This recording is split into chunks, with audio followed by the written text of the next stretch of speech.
known as $2 Tuesdays at WagerTalk.com and SportsMemo.com, where you can get the hottest handicappers best bet or daily package for only $2.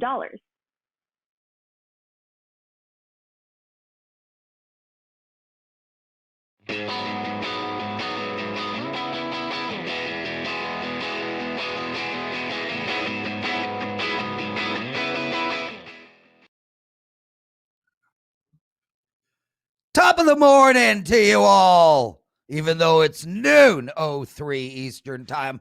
I'm Lawrence Pressman. He's Teddy Covers. You're watching Wager Talk Today.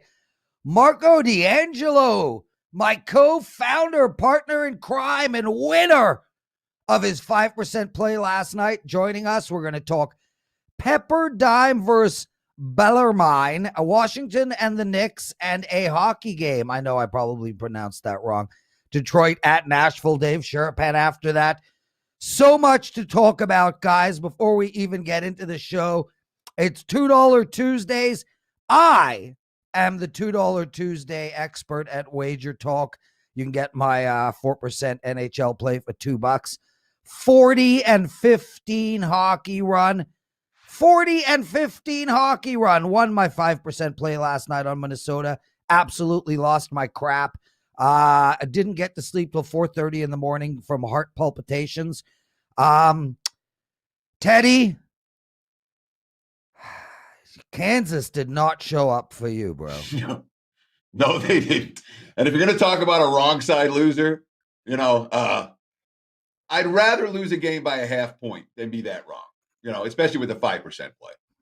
And my strategy going into the tournament was I want to bet against the Mountain West. I'm going to bet against the Pac-12. The first part worked out fine. The second part worked out disastrously, unfortunately, for myself and my clients. I had a big bet against Oregon State, and then I had a big bet yesterday against USC, and they were both dead wrong. Yeah.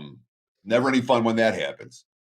The good news, the NBA, I'm going to be in the bad beat section on the right side in the NBA today. So at least the NBA was profitable for the clients yesterday, and unfortunately, the big dance, and yesterday was all chalk. 7-1 to the favorites. We talked on the show yesterday about all dogs, all dogs, all dogs. It was revenge of the favorites on Monday as 7 of the 8 games cashed with and they're mostly blowouts. Yeah, 7-1 to the favorites yesterday. As you said, most blowouts. 2 were super close. Gonzaga got it done, got an extra possession at the end there that none of us can figure out. That covered, and we had that -1.5 game. It started as a pick, but they did go to -1.5, so technically they're a favorite, and they covered as well. And we had nothing but dogs right up until yesterday, man. Well, I mean, the Oklahoma Gonzaga game, no one could figure out. Oh, we figured it out. There was a flagrant foul that gave the Zags an extra possession with the point spread on the line when Oklahoma fouled again, that allowed Gonzaga to cover the number. We'll talk about that when we get to bad beats, bad bets, and bad for the books. But certainly from a betting standpoint, yesterday, a completely different story than what we had seen the previous 2 days. Nothing but chalk, and a big day for chalk layers in college hoops. Teddy, before we get into your bad beat segment, I want to point out Matt Josephs yesterday gets on here, gives out 3 games. I pluck one of them out. I insist to the world to bet that game over the total. It won. And you're so right, Teddy, because I haven't thought about it in a while, man, when you were like, Prez, I don't understand how you handicap.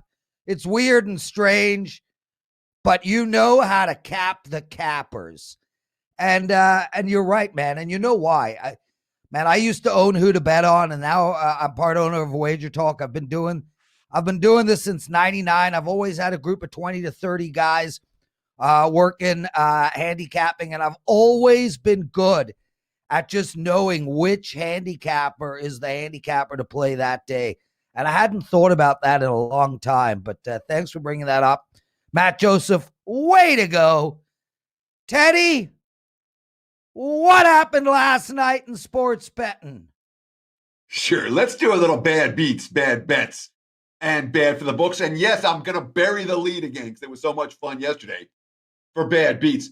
But we'll start with Oklahoma. They closed plus 15.5 against Gonzaga. When they bet up from 14.5 to 15.5 just before tip-off in that one.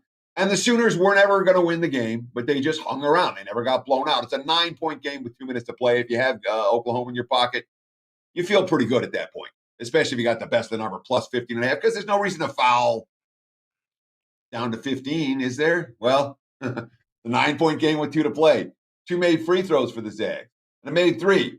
And then 2 more free throws. And then the key call goes against Oklahoma with the flagrant foul on OU, which gives Gonzaga the ball back, which gives Gonzaga the point spread cover. Zags end up winning by 16 in that contest. The total was bad for the books and a tough beat for underbettors. That flagrant foul didn't do anyone any good. Opened as low as 152, closed 156, and landed 158. So that game snuck over the total. Tough for underbettors, tough for Sooner backers. USC Kansas, the total 135, 135.5, 136. The Jayhawks shot 29% from the field, only got to 51, but there was just a little flurry at the end of garbage time. 4 free throws and a layup. Game got to 130. Sneaks over the total or push for many bettors. Raptors Rockets over 225.5. The score 65-60 at halftime. In-game totals, 239.5. 88-86 after 3, and then the Raptors stopped scoring. When you only score 13 in the fourth quarter against the Rockets, it means you're mentally not in the game. They weren't. Game doesn't get there. 13 fourth quarter point for the Raptors. Game stays under. Tough beat there, but the worst beat of the night without a doubt. And this was a bank error in my favor. I needed it last night, and boy, I was happy to get it. The Hawks were plus 6.5 against the Clippers. They're up 88-66, 22-point lead with a 4 minutes left in the third quarter. And then the Clips got a little fire, but Atlanta fought back. They're still leading the game. Again, the Clips are laying 6.5. Atlanta's leading the game with under 3 to play in the fourth. And then Terrence Mann hits a 3, and Marcus Morris hits a 3, and Kawhi Leonard hits a 3, and Kawhi Leonard hits another 3. And suddenly the Clips are up 9 in the minute left, and it's garbage time. The Hawks don't even foul. No further points, no fouls, no nothing. That late flurry also sent the game over the total. But if you had Atlanta plus 6.5 last night, that was rough. You had the Clips. Like I said, bank error in your favor. Couple of bad bets yesterday. Lots of Colorado money, +2 to -1 against Florida State. They were the only Pac-12 team not to survive and advance to the Sweet 16. Seminoles played much better yesterday than they did in their opener. And the T-Wolves got bet up from -2 to -5 against Oklahoma City. They lost the game by 9. Bettors were just as wrong about the total. Total bet up from 226 up to 231. Lands 215. So bettors got side and total wrong in Minnesota OKC. Couple of games bad for the books worth noting. Alabama, they were as low as -4 at the opener. Bet us up to as high as -7. They won by 19 against Maryland, and game went over the total, as we talked about on Big Game Breakdown yesterday. And USC were as low as 3.5 at the opener, bet up to 5.5 against Abilene Christian. The Bruins won the game by 20 and punched their Sweet 16 ticket. There you have it, Prez. A little bad beats, bad bets, and bad for the books. Back to you, sir. Great take, Teddy. I don't think Atlanta was the worst beat last night, Theodore. Colorado Avalanche under 5.5. They're up 4-1 with 10 seconds to go in the game, and they scored, making it 5-1 to take it over. Now, I understand that might not strike you as an insanely bad beat, but teams up by 3 with 10 seconds to go in a game don't score. They shoot the puck into the corner. They hold the puck behind the net. They do pretty much anything but score. The chance of that happening is maybe 1 in 100. So there you go. For anybody on the over in the Colorado, what, Teddy? What? All I'm saying, that's not where. If you had the Hawks, you're plus 6.5. You're up by 22 late third. That's not a worse beat.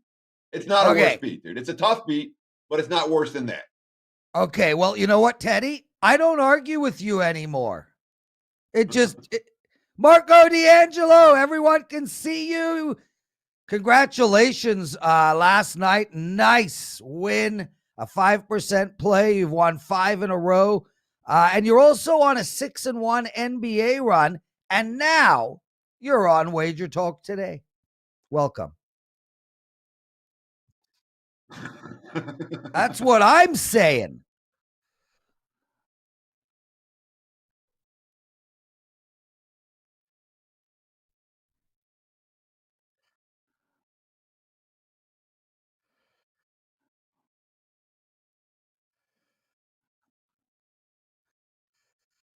Yeah, I mean, you know what? And it's like it's funny, Marco, because when you're on these runs, I'm 67% in all plays in the month of March.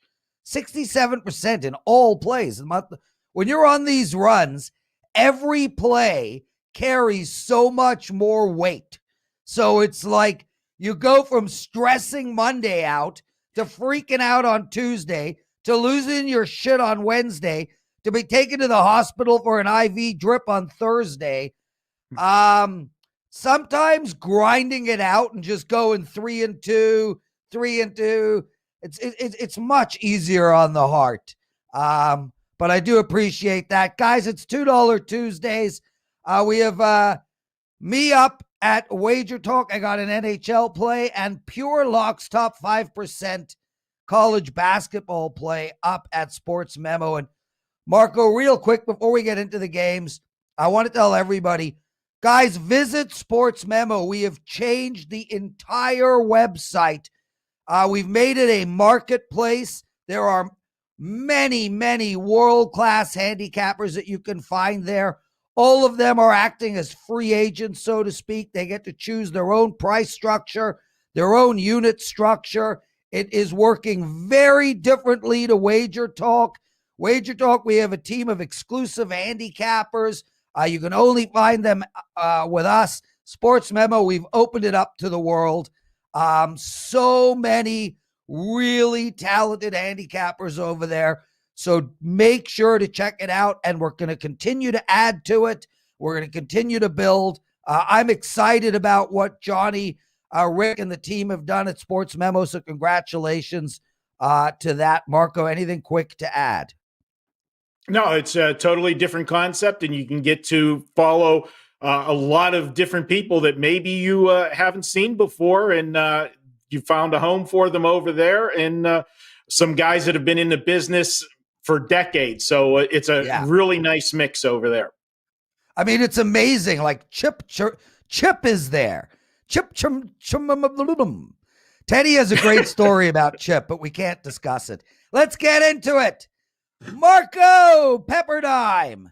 They're playing tonight. -6.5 against Bellarmine. I hope I pronounced that correctly. How do we bet this game? Well, guys, I'm looking at this one, and when you got the secondary tournaments like the CBI, motivation's a key ingredient to the handicapping. Just like we talk about during the college bowl season, just because you make a bowl game doesn't mean you're excited about it. You might have had higher aspirations. You're playing in a lesser bowl game. So motivation is always part of your handicapping process. And I'm going to do the same thing here. And I know that of these two teams, one of them is definitely happy to be here and wants to make a statement. And that would be the Bellarmine team. This is a team that, wasn't even Division I. A few years ago. They made the jump, and here they are playing in postseason basketball. Yeah, it's not the big dance, but for them, they're still playing. So for me, I am going to look at this team getting points in this matchup. They're a team that in the road games this year, they're 8-3 straight up, both straight up and against the spread. And when you get to these tournament games where you're playing on neutral sites, I like to look at teams that were able to do well away from the comforts of home. Overall for the season, this team was 12-5 against the spread. They're a very good offensive team. They hit 51% of their shots and 37.4% of their shots from three. In what should be a close game throughout, I'm going to go ahead, grab the points here, take the dog, and I would not be surprised at all if they're able to pull the upset. So it seems to me, Marco, and certainly, I don't disagree with anything that you're saying about Bellamy, but it seems to me like if any teams that are in this tournament are there because they want to keep playing basketball. It's not like teams had to take this bid. They chose to take this bid. And I didn't see anything from Pepperdine yesterday that indicates they're not interested, winning by double digits comfortably in that contest. So when it comes to a motivational edge, we know the one team is interested, without a doubt. It's their first postseason experience. But can we legit make a case that the other team isn't? That's my question about your handicap here. You can't 100%, Teddy, but this is a team that plays in a conference that currently has the number one team in the country. You play a team like Gonzaga twice a year. How excited are you seeing this name on the bracket that you're matching up against? I get it. If they played 10 times, Teddy, probably Pepperdine might win 7 of the 10 cover-wise. But I just think this one spot, I'm going to take the motivated team, the one that I know is motivated. I am not saying, let's word it the other way. We know one is motivated. We're not sure about the other one, but one of them that is motivated is getting the points. So that's the tiebreaker, for me. Now, I will give Pepperdine maybe the edge, and we saw that was one of the things with the trend yesterday that you saw favorites win. One thing when you have quick turnarounds, coaching bigger programs have a better advantage because they've done that, been there and done that more often. Now, I'm not going to say Pepperdine is an elite program and such, but like one of the reasons I went with Creighton yesterday was the better coaching staff on the quick turnaround, from the Saturday to the Monday game. And here you're coming right back after yesterday. So maybe an edge there for Pepperdine, but I think that's also baked into the number here, looking at the 6.5. Marco D'Angelo, everyone. And I want to apologize to Chip. It's rude to come on and mispronounce people's names. Chip Chirimbus, a legend in this space, legitimate legend in this space. So my humble apologies. I get my name pronounced wrong all the time. People go with Lawrence Prizeman. I made that up, Teddy. Presman is like impossible to mispronounce. But real quick, Lawrence, about the last game we were talking about, we've seen nothing but sharp money come on the dog in that one. The 6.5s are gone. The 5.5s are gone, down to 4.5 right now. So the sharp money has been coming in against Pepperdine. Marco, let's get to your next game. Washington against the Knicks, -2 for the Knicks. 225.5 is the total. What do you want us to do? Yeah, I looked at this one last night, and that total's also moved from when I did these games last night and sent them into you. That's totals moving towards the under, which is where I'm at. And I know you guys have one of our esteemed colleagues on later today with from the Dave Sharapan, former bookmaker and such. Ask him this question, because this is something that has always intrigued me. When you have a game like this one here with Washington and New York, where you have such contrasting styles, where look at the last 4 totals of Washington and look at the last 4 totals of the Knicks. Where do you find that spot to set the game total for this one? Because you got to put it somewhere in the middle. And I think as handicappers, it always causes me problems looking at games like that. And I wonder if it causes the books problem too, where to put that number. Do you shade it to the team that, gives up a gazillion points like Washington does? Or do you gear it towards the Knicks, who are a slower paced team? For me in handicapping, I'm looking at this one and I'm going to go with who do I think is going to enforce their will of the game and dictate the game. And to me, that's the Knicks here. I like this one under the total. I think this is too high of a total for a Knicks game, even though Washington has been absolutely pathetic defensively this year. because the Knicks are going to play this game to win. And for the Knicks, not that Washington's not going to, but I think the Knicks are the better team. And by them being able to do that in playing the game to win, they got to play it their style. They don't want to run up and down the court with Washington. They're not built that way. I like this game under the total. You also look at, I got a couple stats here with the Knicks being an under in this spot, and I got a league-wide angle. And we always talk about league-wide systems versus team trends. Which one do you like better? Well, when you get a league-wide trend, that's all of the teams. So that's it might not be a bigger sample size in number of games, but it is a bigger sample size, obviously, in the number of teams involved in it. And over the last 5 years, playing the under, where the total is 220 or more, and the home team is coming off a close loss by 3 points or less to a division rival, like the Knicks are doing from their last game, that under is 25-6 the last 5 years with all teams in the NBA.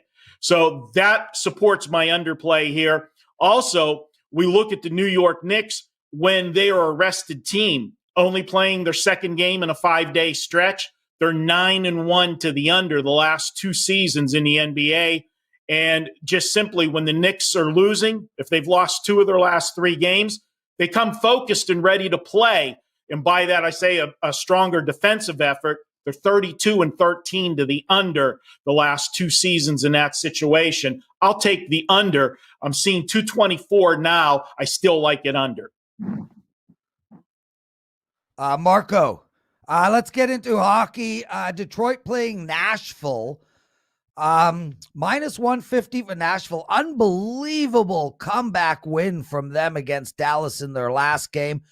Detroit's winning a little bit as well. 2 of their last 3. Under 5.5. Are you playing the total or the side here?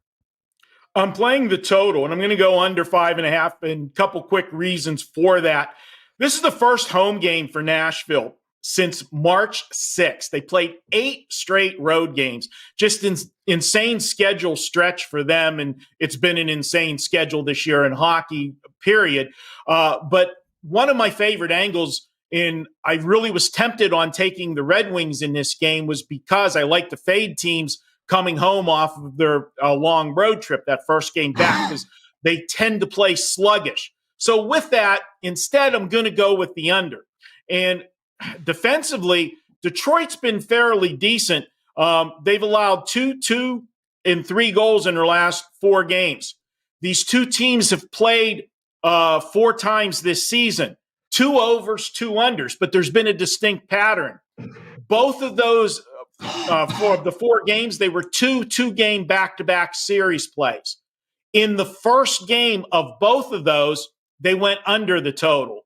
It was the second game, a day or 2 days later, that they went over the total. So this being the first game, I'm going to look to the under as well. And then we look at the goalie, and I'm looking at in check lineups to be sure on this, but I am expecting Grice to be in goal for Detroit. When he has been in goal this year, Prez, they're 12-4 to the under. So all of that I'm looking at. And one last one on Nashville. When they are at home and they're coming off a road win where they scored 4 goals or more the last 3 seasons, how about 10-1 to the under? Great take, Marco, and I agree 100% with you. Guys, we're running out of time, but I now that I got you on here, Marco, I have to ask Teddy the following question. So, Teddy, you're playing poker, 1-2 game, 1-3, whatever. Guy straddles $5 on the straddle. You're in the big blind. 4 people call. Comes to you, you call, guy shoves all in, $57. It's now when everybody calls, so there's 4 people already in the pot, comes back to you, you got a pair of 4s, $52 more. Do you call or fold? I don't know. I mean, there's not enough information to answer that question. That's the flop. Well, anyway, I would call there. You got 4 people in the pot for $57 already. You're getting 5-1 on your money. You got a shot at hitting a well-disguised set, but Marco pussied out and folded, and 4s flopped and rivered for quads. Get out of here, Marco. You don't even get a chance to promote. We'll be right back, everybody. Teddy's Big Game Breakdown.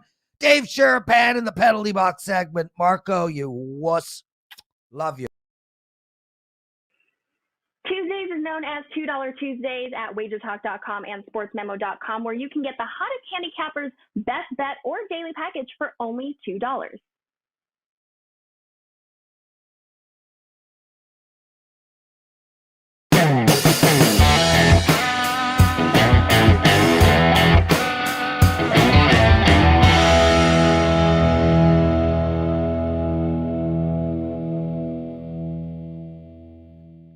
It is time for today's big game breakdown. Let's talk a little Pelicans and Lakers. What are we going to do with the defending champs?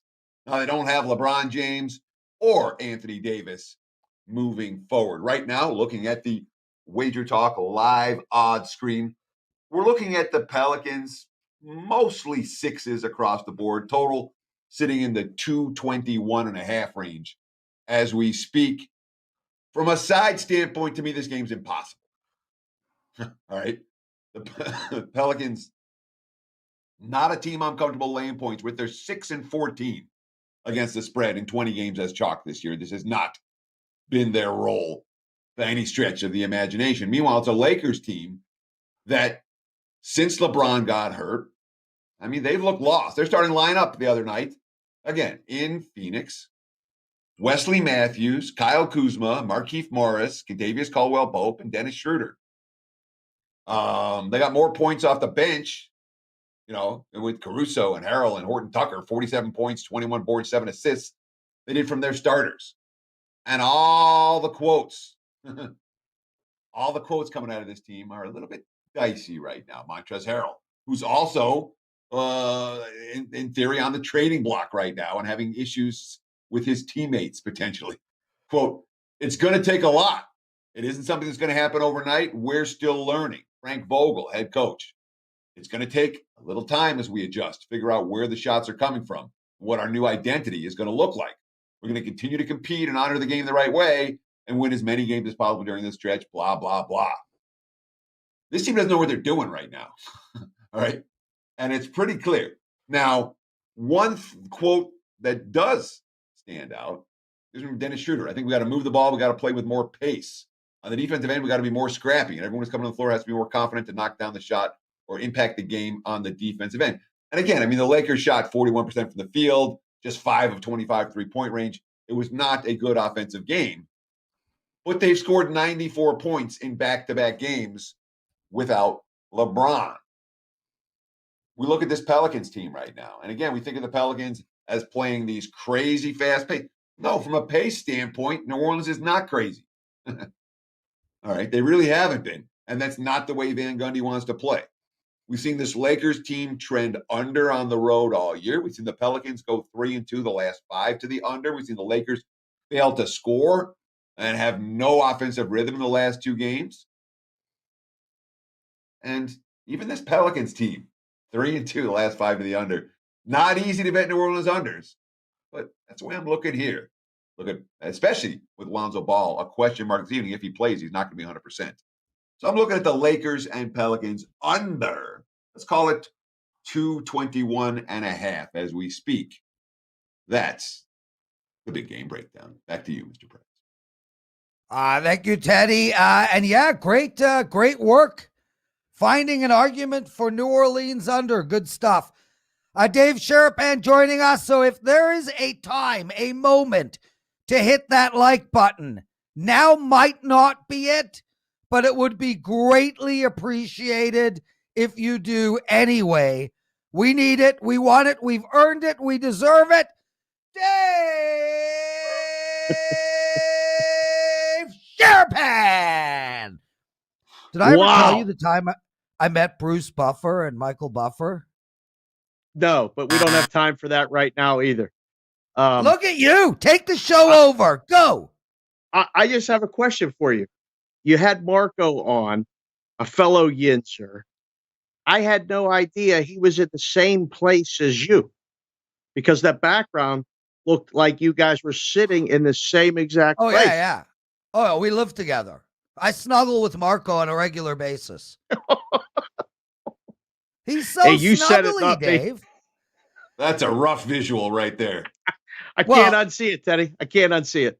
Too bad, so sad. Don't get mad. Let's go, Teddy. Drag some bloody actionable info out of this guy. Right now, it's not about actionable info. It's about a little recap. How'd the books do this weekend? Let's start with that. Big dance. It was all dogs, and then yesterday it was all chalk. We've seen, obviously, the failure of the Big Ten, the failure of the Big 12, the success of the Pac-12. Are the wise guys winning this tournament? Are the public winning this tournament? Did the books clean up? Give me a recap of what's going on from the other side of the counter through the first, we got to call it 5 days of March Madness. We did have all those playing last Thursday. Right. Yeah, it's a little bit different with it being like the big days, Friday through Monday. But I can tell you this, Friday, Saturday, Sunday were monster days. When I ask you guys, like in the book, how was the weekend, or how was, the first couple of days, and they go, it was a monster. That means it was a monster times 10. They never say it was a monster, and it was a monster. Now, yesterday, Monday, the favorites won 7-1 in the games, and that happened. So people got some back, but Teddy, it was on a Monday. So a lot of people like Sunday's always getaway day of this thing, in Vegas. So I was down at the Westgate Sunday with Kelly and hanging out. And, I met Ski, Drew was there, and all the boys. People were leaving halfway through the session. They weren't staying even for the evening session. There were people that needed rides back to the airport. They were flying home. They were driving back. So the get back day was Monday, and it was the lightest volume day in the book. So, I think bettors had a rough time of it. I mean, if you have a bracket, it's pretty much busted. If you bet, you're pretty much busted. So either way, I mean, the only thing left for me is exciting was that, I get another week of saying I like oral. When people ask me what I like, I just say I like oral, and I don't get in trouble for saying it. It's an appropriate line, Did you without a shadow of a doubt. Joke? No, I just came up with that right now, Prez. It was really sensational stuff, Dave. Okay. Teddy, I'm going to just listen and learn. Yeah, I'm not sure exactly why you were talking at all. Shut up. With love. Just keep, what you do is keep flexing in the background, dude. Just Flex Tuesdays. Just keep flexing. Flex Tuesday. And Dave and I will actually have a conversation about what's going on in the sports betting world. Well, get on with it. Is that it, Dave? I mean, what the opening weekend and the public got their butts kicked, and now bankrolls are shot.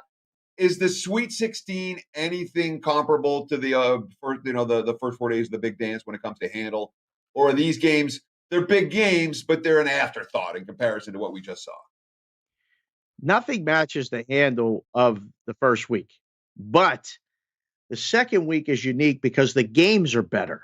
The lines are tighter most of the time.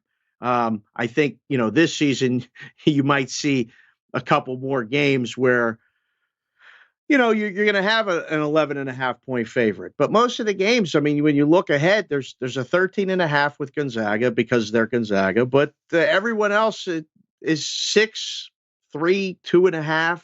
The games are better the second weekend. The crowds are less in Vegas. This was always one of my favorite weeks to book because, like, the first week, you just put up the numbers. There's the wise guys, they don't bet as much, but they bet, and then the public bets, and there's just so much money in the pool. Second weekend, you got to move the numbers a little bit. You got to get back to, what you did. It doesn't have as much.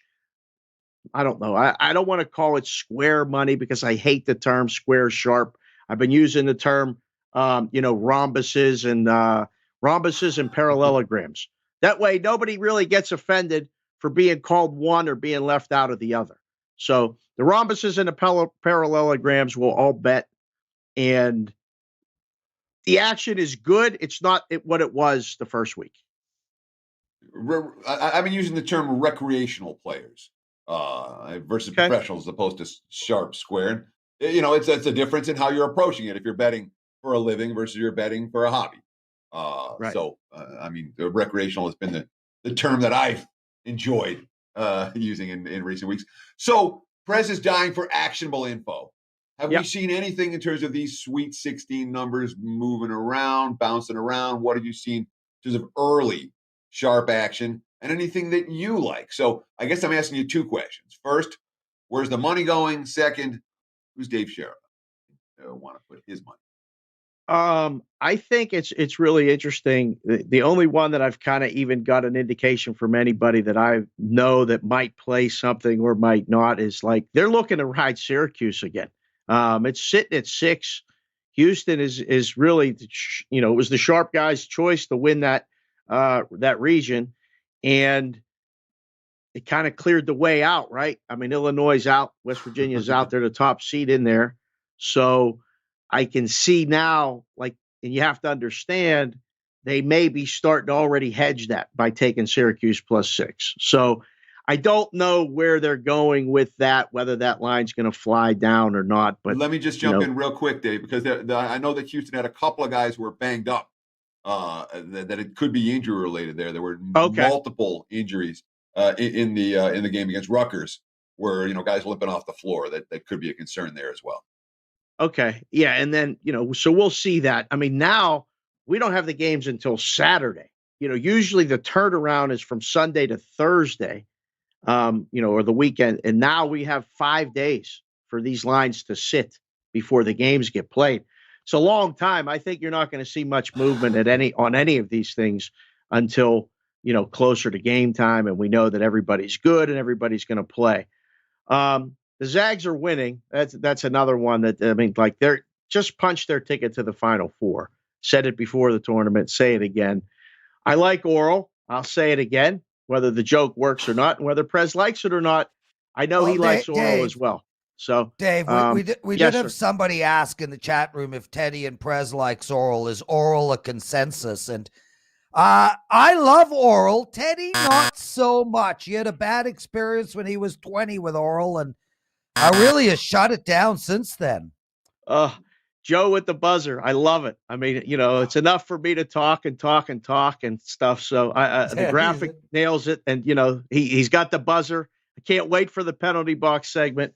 How do you not like Florida State, Teddy? I know the Michigan line. I know they won. I know you see that 3 and you go, man, come on.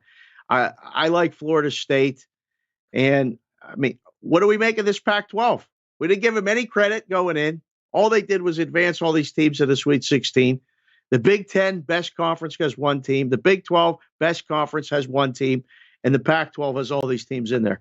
I don't know what to make of the game with Oregon and USC, but if you're asking me today, I think I'm riding Oregon. I'm taking the dog to win the game outright.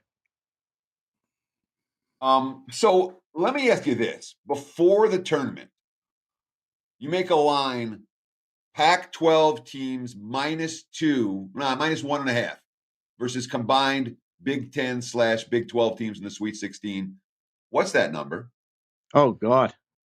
I can't give you a big enough plus. Who the hell's going to bet that? Exactly. It's infinite. It's impossible. I don't even know. I mean, I couldn't give you a number even enough, for Prez to get some Bitcoin out to bet it. There's no number to bet it. There's nothing. No drama at all. Prez ain't touching his Bitcoin, Mr. Sharapan. Dave, let's get to hockey. Before that, just to end on college basketball, I hope Oral doesn't bite you in the... Anyway, any hockey bets for us tonight? Well, I got the Tampa, the jacket on. Tampa's playing Dallas for the 25th time this season. For Christ, I have no idea. I swear they've been playing Dallas literally for 2 weeks, and the line is now -170. For God's sakes, the total is 5.5 under 45 at some places. Like, I know it's been tight games, and I know, but you can't lay 45 on the under. Try to find 5 and go under that, and just bet Tampa again, because Tampa beats Dallas every time except one. So unless you go to the penalty box and tell me some ridiculous stat like you did last week, you got me on Tampa last week with the penalty box segment. 100%. That was outstanding, actionable info that actually caused me to go push the button. That's the only thing I got. The NHL slate I completely ignored for 3 days of March Madness. I got to get back into it today to get all week. So that would be the only game today that even piques my interest. So, Dave, you're going to do Cover It with Teddy Covers on Sirius XM channel 204 this Saturday. I look forward to doing that show with you. We're going to break down Sweet 16 and all of that. So, podcast version. You follow my Twitter at Teddy_Covers. We'll tweet everything out. But I look forward to that. Anything else you want to leave us with before we let you go? Promote yourself. I put my Twitter handle out there every week. It's at SportsBKConsig for Sportsbook Consigliere. I actually asked the question today that if people would go on, what would be your walk-up song if you go up to cash a ticket? What would you play? If you could have the sportsbook play you a song. So that's on there. All the Sirius XM, all the sports. There's only one answer. I'm actually on with Dane Martinez every day, Monday through Friday, who Teddy is going to be on with Dane Martinez tonight before my hour. So we got a lot of cross-referencing here, a lot of cross-pollination, and, that's all good all the time while Prez is up there working out, doing pull-ups, and just showing off those guns on Flex Tuesday. Teddy, I got an answer too, dude. Go ahead. Yeah, it's Whoop, There It Is. It's the only song you would ever pop. No. Whoop, there it is. Dump, dump, dump, doo doo, doo doo doo, dump, dump, dump, doo doo. Money by Pink Floyd. Dave Sharapan, we love you, bro. Get the hell out of here. But Money by Pink Floyd is the only song to cash your ticket to. Let's go to the penalty box segment.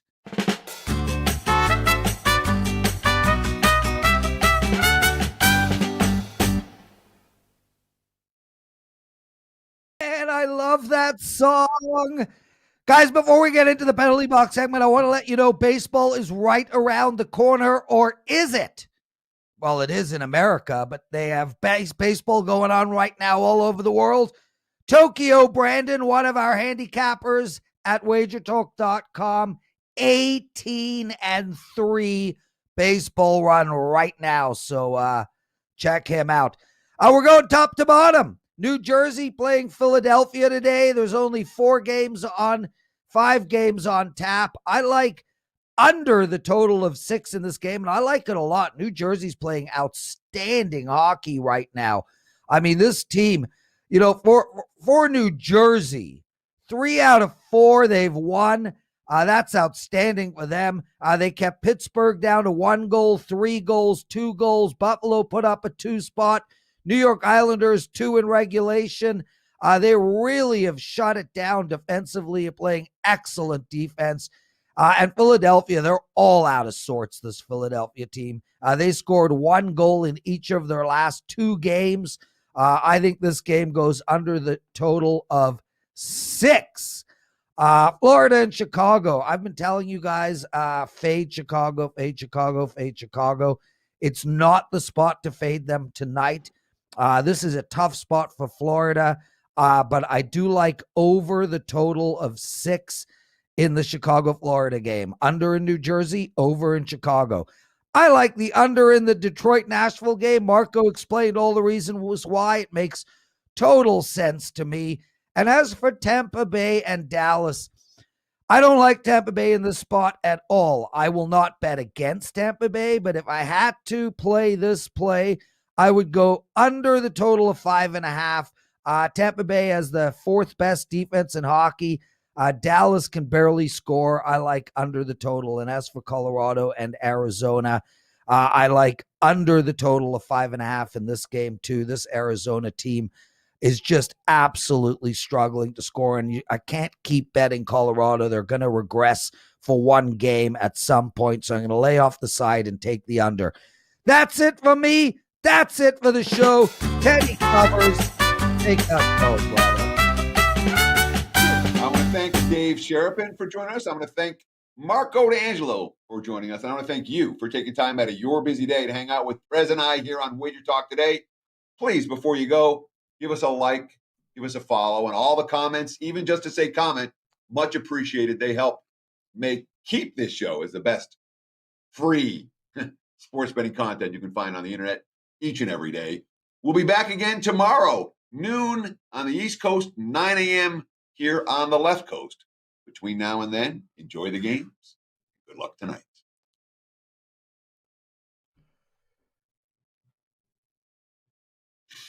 And we're stuck on the exit. We're stuck. It's coming.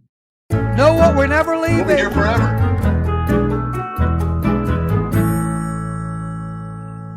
Tuesdays is known as $2 Tuesdays at WagerTalk.com and SportsMemo.com, where you can get the hottest handicappers, best bet, or daily package for only $2.